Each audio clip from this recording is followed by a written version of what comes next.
Hey everyone, today our notes will be on page 22 and they're titled Rate of Change. You'll notice that again it starts on an even side, so it will be the left hand side and the right hand side today.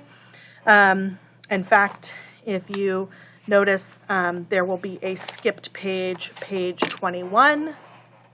And I am leaving it blank on purpose. Again, we will probably go back and use it soon. All right, so this is the first day of notes for topic 4, and we are covering rate of change, and you'll either be needing these notes on the 9th or the 10th, depending on what period you are. And our learning target is that I can find rate of change and determine if it is constant. Okay, so as usual, we're going to start with a few vocabulary words. So the first one is ratio. So you probably have heard this word before. It is an association of two or more quantities. And for example, we could say here, this is the relationship that a tree grows 3 inches every 2 years. So we're relating those two quantities. And you can write a ratio with this colon in between, which you would read as 3 inches to 2 years, or 3 inches for every 2 years. And then you can also write it as a fraction. So the first number would go on top, and notice I included the units, and the second one would go on the bottom, and again I included the units. So if we ignore the units for a second, I did 3 divided by 2, and that is 1.5, and that's in orange. And then you want to include the units, and it just stays in the same order, so top, bottom, but where the fraction line is, you change that out with the word per. Okay, so inches, which is on the top, per, where the line is, and then year. So 1.5 inches per year. So here we have the association between how many inches in 2 years, and now we were able to find out how many inches in 1 year. So per year implies 1 year. Okay. Then we have a rate. So a rate describes a ratio using the words per or for every. Well, wait a second, Miss Azor. We just used the word per. You're right. So this is a rate.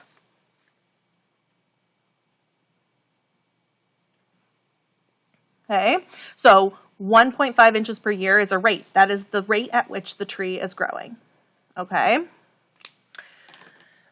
but some other examples would include, for example here, a car drives 35 miles per hour. So for every 1 hour, you're going 35 miles. Or you could say a car travels 84 miles for every 3 gallons, meaning every 3 gallons that's used by the car, they travel 84 miles, okay? So those are examples of rates. So notice that you don't have to always have it in relation to one thing, like this isn't per 1 hour. This is for every 3 gallons. We could have done it with every 1 gallon. It would just change the numbers, okay? So that is a rate. It's describing, again, a ratio, which is an association of two quantities, 2 or more, okay? And then for now, we will do one more word later, but we have rate of change, which is the title of the notes. Okay, so hopefully you get that it's important. And if you have a highlighter, I would get that highlighter out.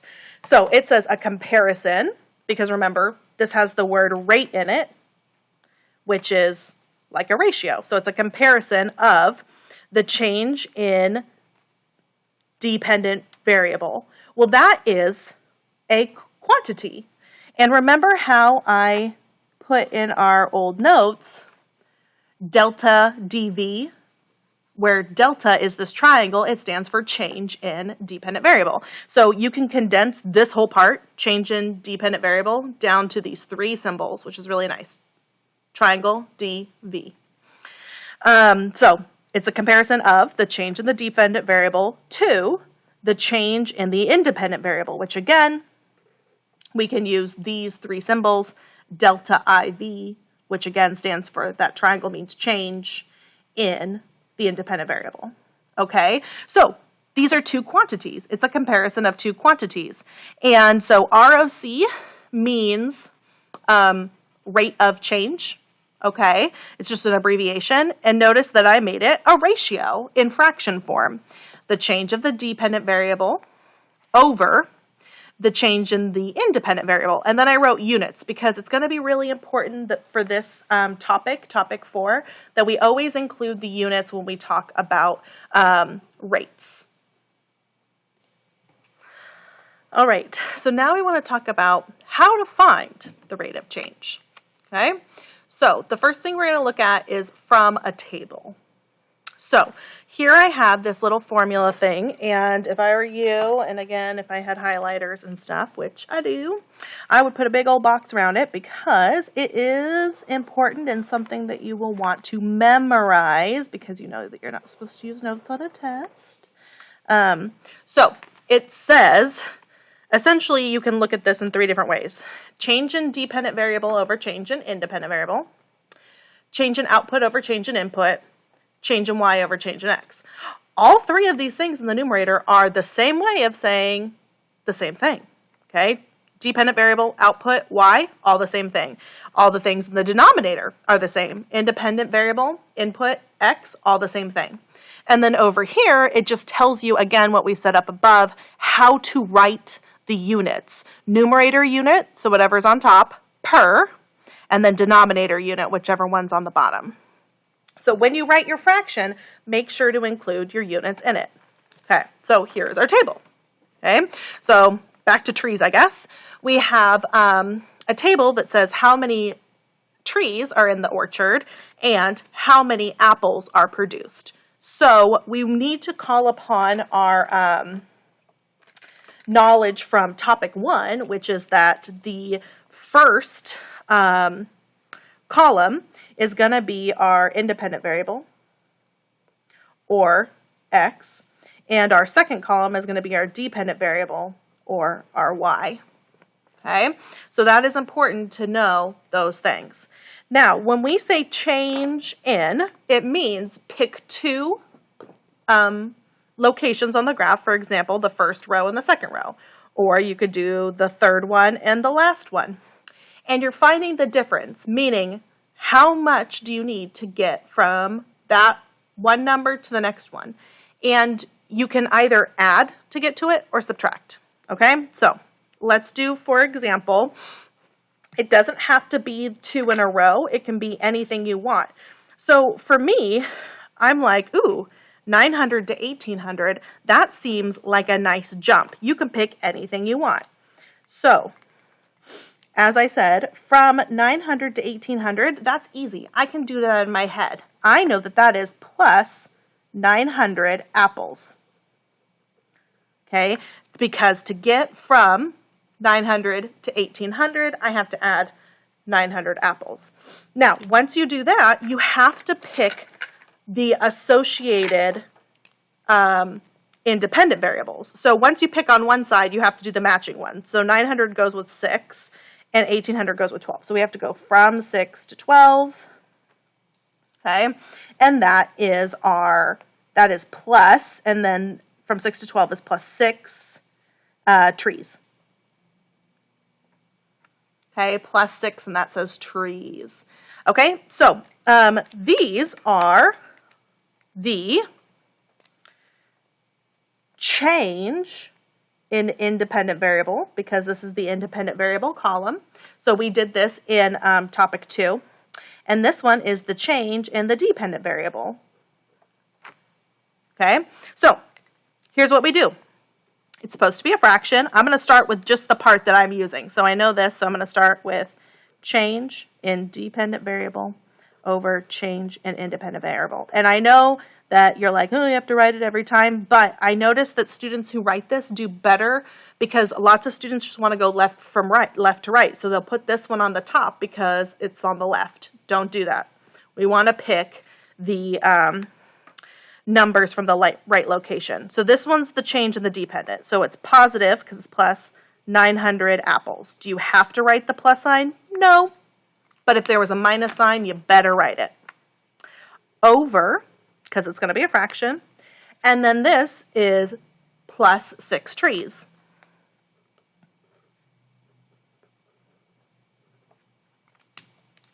All right, so that is the beginning of finding our rate of change. So now we have this. Let's actually do the math.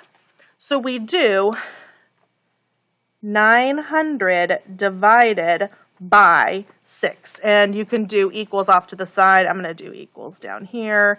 And 900 divided by 6 is 150. Okay, and if you're not sure, obviously just use a calculator. Not a big deal. And then we use this to get our units. So remember, it's numerator per denominator. So apples per tree. And this is our rate of change.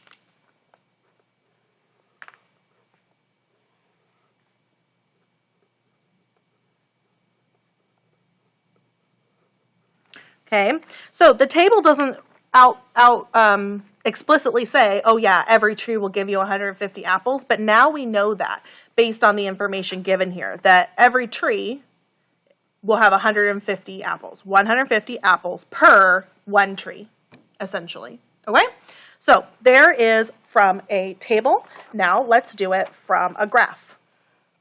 Okay, so from a graph, again, if you have a highlighter, I have a dot there from the graph, so I'm just going to kind of leave a little space.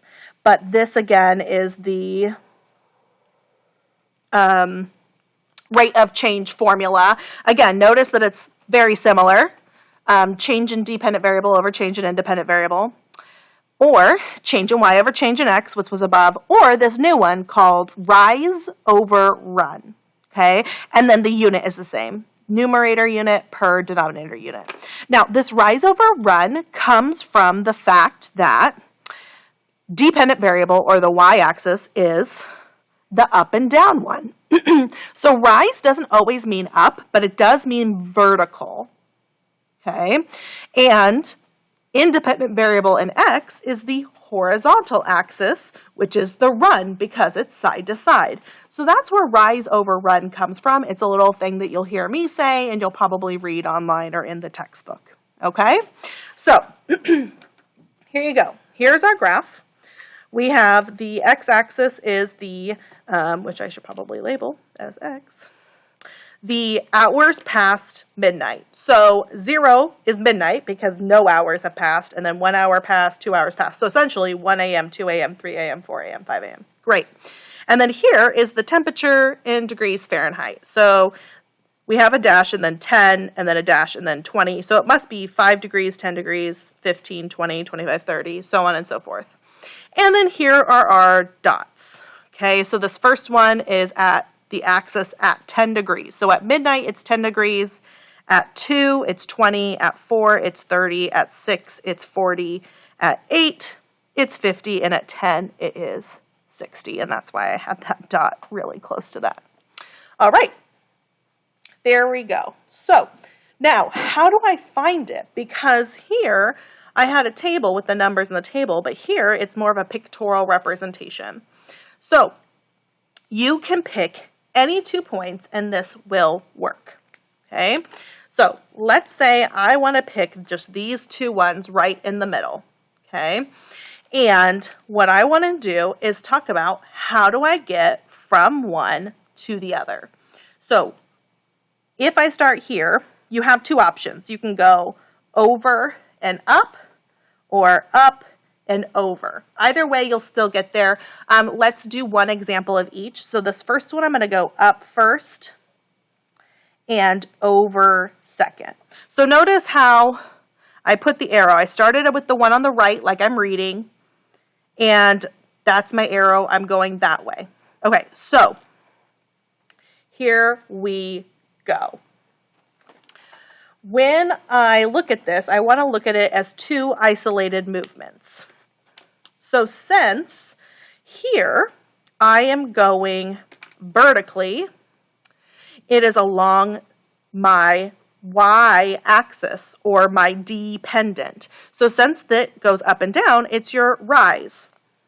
Okay, so this is up 2 squares, so that must be plus 10. And that is my change in y, because remember, y is up and down. And again, I'll put a y there. Then I have my side-to-side movement this way, and it goes 2 squares, but down here, 2 squares is just 1, 2.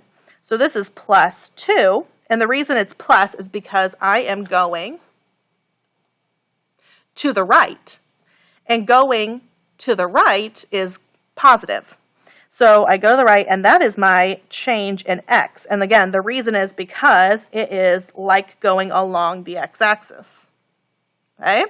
So here we go. We have these. So what am I going to do? I'm going to take the fraction from up here, and that is change in y over change in x. And again, you want to take a second and make sure you write that correctly, because I'll get a lot of people who do it upside down. So the change in y is the 10, but remember, we need to include the units. So since it's up and down, it's like this. So the units are degrees Fahrenheit. So that is positive 10 degrees Fahrenheit, meaning it's increased by 10 degrees. Then I have my change in x. Well, that's this one in the lime green, and that is plus 2. But again, I need a unit, and the unit here is actually hours. We don't want to write plus 2 hours past midnight, because that would be like 2 a.m., but it's an increase of 2 hours. Okay, great. So now we can actually do our division. So from the numbers, positive 10 divided by positive 2 is 5. I don't need to write plus 5. Remember, it's implied positive. If it's not, we'll write negative. So 5. Then we have our units, degrees Fahrenheit over hours. Well, we start with this, so 5 degrees Fahrenheit, and then the fraction line is the word per, and then hour. And I'm changing it to singular because now, instead of saying 10 degrees per 2 hours, essentially I'm saying 5 degrees Fahrenheit per 1 hour. It's implied to be 1 hour. And that would be our rate of change between those 2 points. Now, just like on our table, we can pick any 2. The same thing works here, and again, I can do the triangle below also. So let's say for the second one, let me pick a new color. Let's do green. Let's do pink. Oh wait, so let's say I pick this point here and this last point way over here. So to get from this point to this point, again, there's 2 options. I'm going to go over first and up second. Okay, so notice, looks a little different, but let's see what happens. So this side-to-side movement happens first, and since it's side-to-side, it goes along our x. Okay, or again, because it's side-to-side, you can think of it as your run. So this is plus, and then let's see how many it is, from 2 to 10.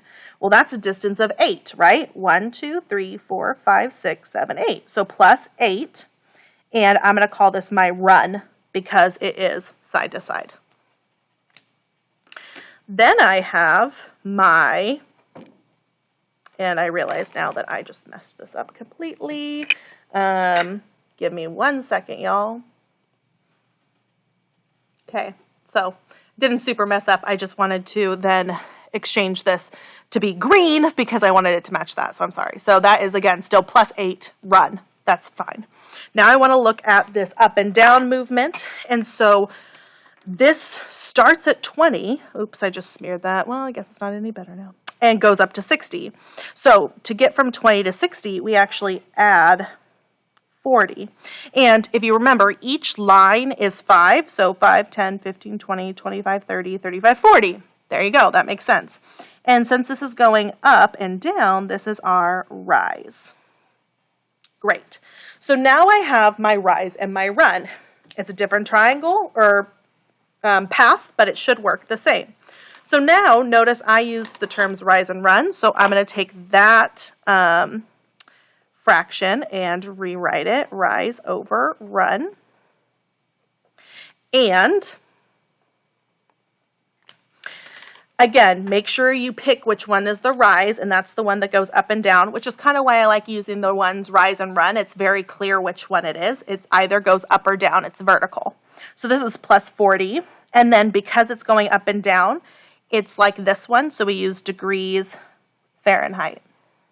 Then I use my run. My run is plus 8, and again, because it is along the x-axis, the unit is hours. Oops, didn't actually write R. S. There we go. Now, if we look at this, we can then do our division. So we have 40, positive 40 divided by positive 8. Well, wouldn't you know it? That is 5.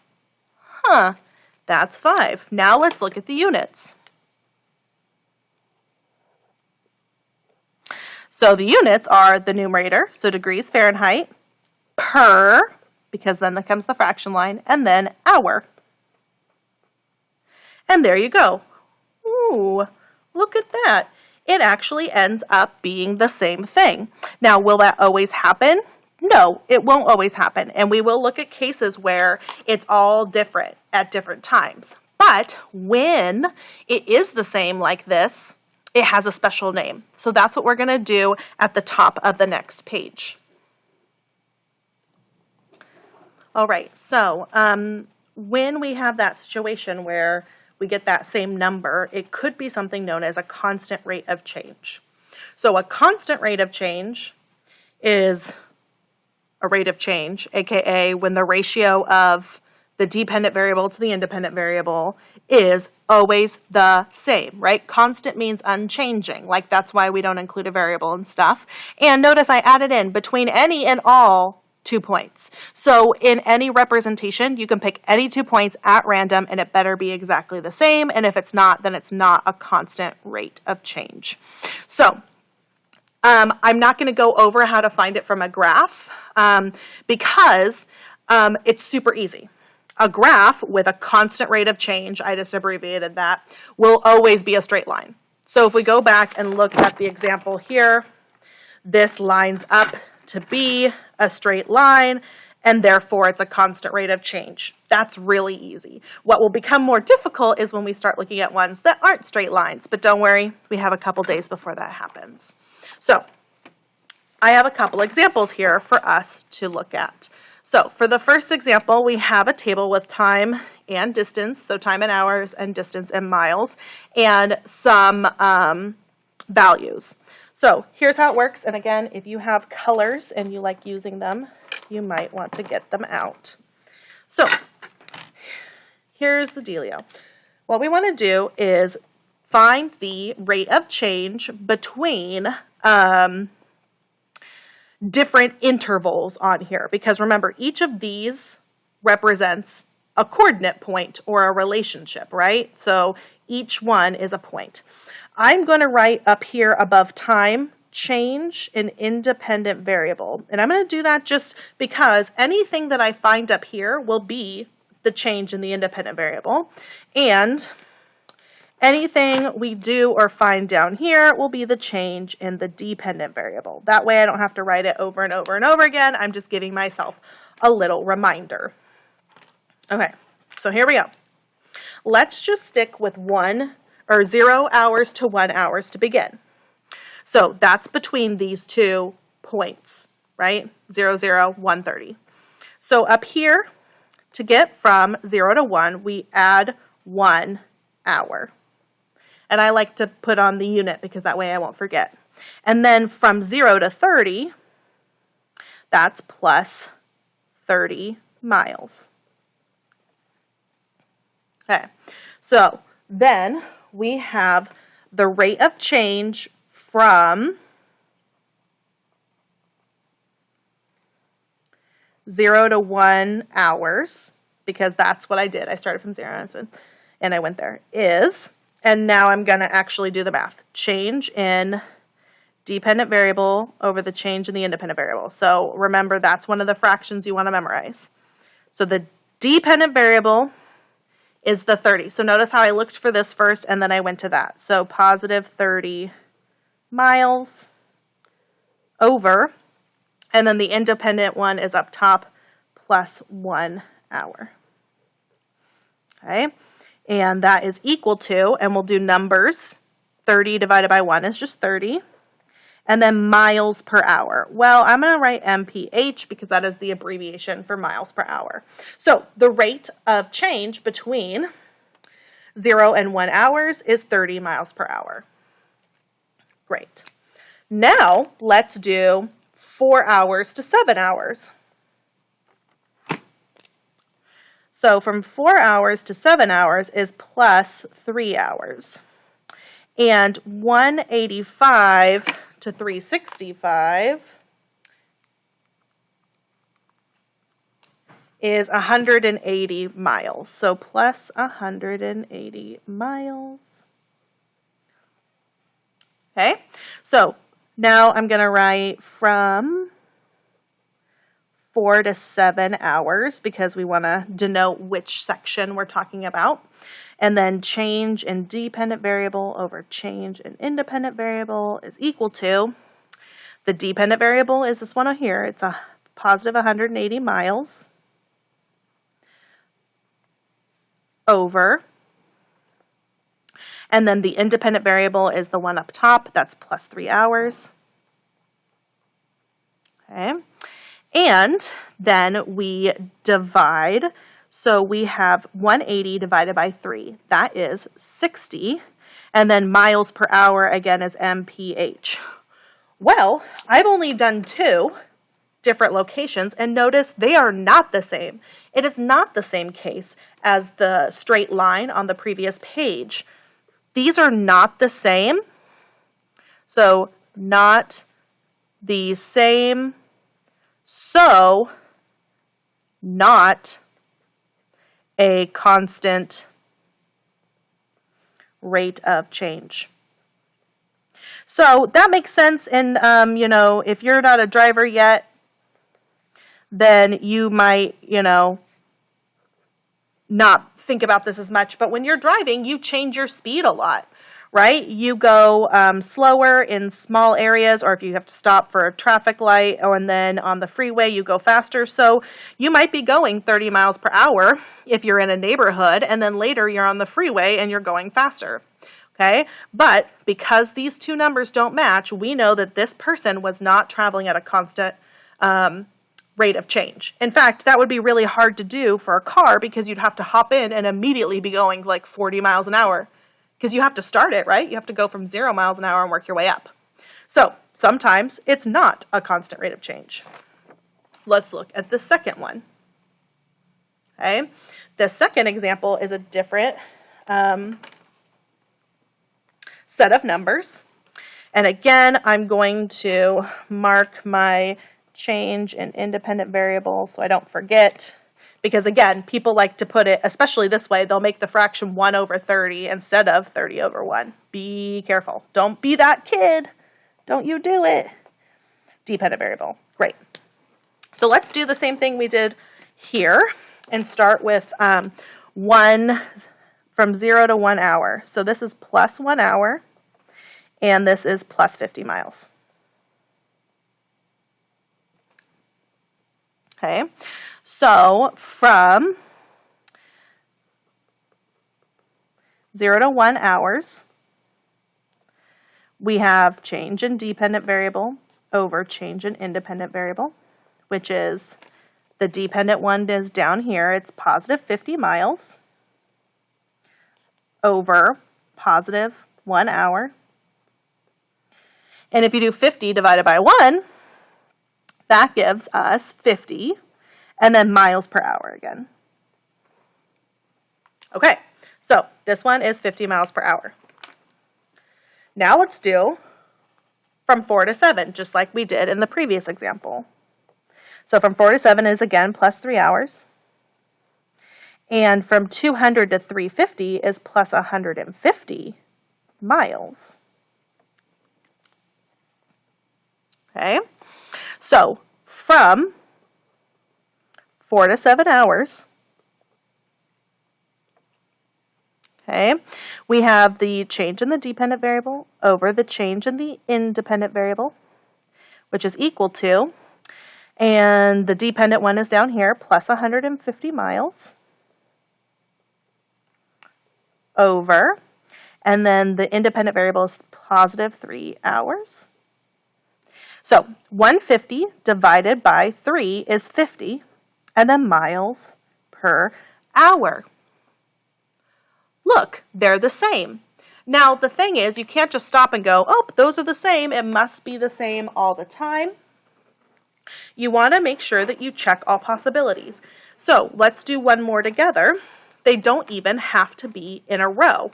For example, let's go from 1 hour traveled to the 9th hour traveled. Let's do purple. So from the hour 1 to hour 9, and that is plus 8 hours. Okay, and then that would be from 50 to 450, which is plus 400 miles. Okay, so when you do this, again, make sure that you go from the same location in the table to the same location in the table. So now this is from 1 to 9 hours.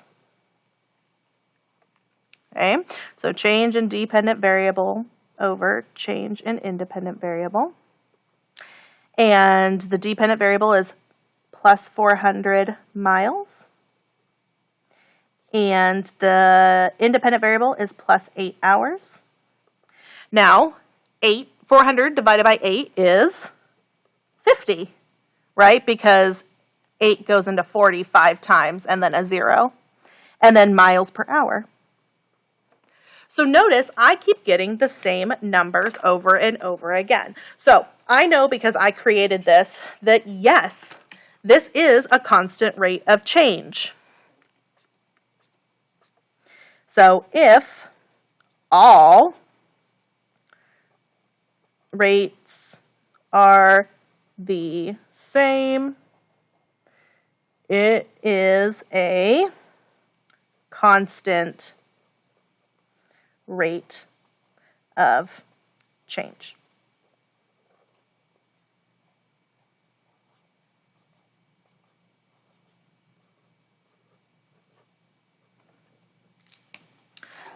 Uh-oh, I don't know if you saw me put a cloud around that, but if all the rates are the same, it is a constant rate of change.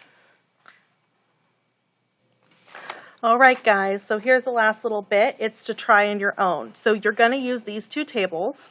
So it says use from the first example, and then I tell you the ranges to use, 0 to 7 hours, 7 to 12, and 0 to 12. So just use exactly the examples like I did. Start by writing this, and then this, and then this. And I want to see all three of those things, okay? I don't just want to see like equals 90 miles an hour, okay? Show me the work. Then here, this one we use the second table. So again, 0 to 7 hours, then 7 to 9, because I don't have a 12 in this one, and then 4 to 9. And again, show me all three steps. And if we did this right, you're going to get random numbers over here, but over here, hopefully you will get 50, 50, 50. Let me know if you don't. Hopefully I didn't make a mistake. And then make sure those are done before you turn it in. Good luck and see you in class.